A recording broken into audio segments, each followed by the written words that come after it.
अथऊ रानी और काजल ई अक्षरा रड़वा हमरे भतारे के पटाए रही और पटाई के ओकरे संगे मजा ले के छोड़ देस तब हमरे पीछे पड़ी बा।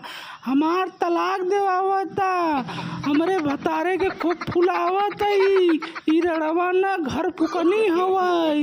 एके का कही हो समझाई दे तो दोनों जनी नहीं ठीक नहीं बा। नहीं रानी दीदी नहीं काजल दीदी ई ज्योति सिंह झूठ बोलत है ना, हम ऐसा नहीं करत है।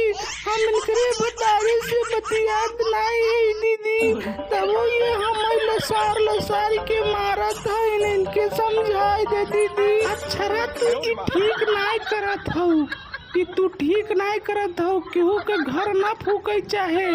हाँ तू पहले खेसारी के चक्कर में पड़ी रहू, अब फिर पवन के चक्कर में पड़ू। काहे केहू घर फूकत हो तू? हाँ काहे फूकत हो तू घर? तो है मना करे है ना कि गलती मत करा रो मत ज्योति, तू रो मत।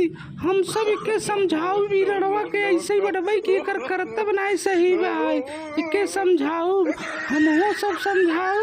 और जे देखा तब वीडियो जनता लोग समझही तब न कमेंट में बताई और चैनल के सब्सक्राइब करी, इन्हें सब बताई।